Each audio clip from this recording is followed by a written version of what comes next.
గృహంలో వాస్తు దోషాలు తొలగడానికి, కుడ్యవేధలు తొలగడానికి, అలాగే మూలలు మనం కొన్ని షెల్ఫ్‌లవి కొట్టడానికి మేకులు దించుతూ ఉంటాము. వాటి వేధ తొలగడానికి ఎటువంటి ఇతరత్రా స్థల దోషం గానీ, వాస్తు దోషం గానీ, గృహంలో ఎక్కడైనా వస్తువులు గబుక్కుని పెట్టినప్పుడు వాటి వల్ల వచ్చే ఇబ్బందులు గానీ, ఏవైనా సరే గృహానికి సంబంధించి నెగెటివ్ ఎనర్జీ గానీ, ఏవైనా సరే తొలగడానికి మనకి లలితా సహస్రనామంలో అత్యద్భుతమైన శ్లోకం ఉంది.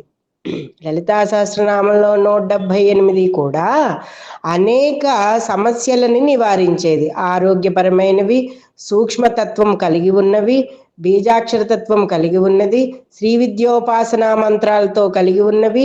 ఒకటా రెండా సర్వం శ్రీ మాతృ చరణాల విందార్పణమస్తు మనం చదివే ఈ లలితా సహస్రనామంలో 22వ శ్లోకము అత్యద్భుతమైనది.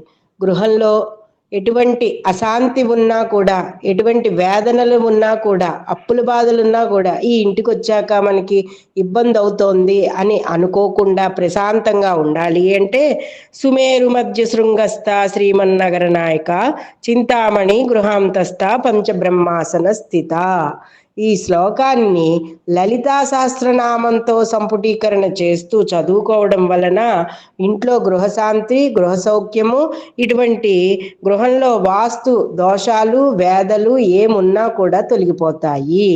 ఉదాహరణకి శ్రీమాత శ్రీ మహారాజ్ఞి శ్రీమత్ సింహాసనేశ్వరి చితగ్నిగుండ సంబోధ దేవకార్య సముద్యత సుమేరు మధ్య శృంగస్థ శ్రీమన్నగర నాయక చింతామణి గృహంతస్థ పంచబ్రహ్మాసన స్థిత చిదగ్నిగుండ సంభూత దేవకార్య సముద్యత ఉద్యద్భాను సహస్రాభ చతుర్బాహు సమన్విత సుమేరు మధ్య శృంగస్థ శ్రీమన్నగర నాయక చింతామణి గృహంతస్థ పంచ బ్రహ్మాసన స్థిత అంటూ ఇలా శ్లోకానికి నడిమ ఈ శ్లోకాన్ని సంపుటీకరణ చేసి పఠించడం వలన చాలా చక్కటి శుభ ఫలితాలు మీ గృహంలో ఉంటాయి. కాబట్టి అందరూ ఈ శ్లోకాన్ని పఠనం చెయ్యండి, మననం చెయ్యండి.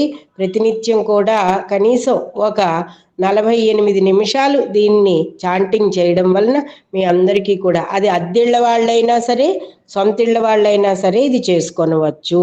అలాగే పొలాలు, స్థలాలు, అలాగే రైస్ మిల్లులు, మీకు ఏమేం ఫ్యాక్టరీలు, ఆఫీసులు, వ్యాపార స్థలాల్లో కూడా ఇది చేసుకోవడం వలన మీకు సమస్త వాస్తు దోషాలు, నెగిటివ్ ఎనర్జీలు తొలగిపోతాయి.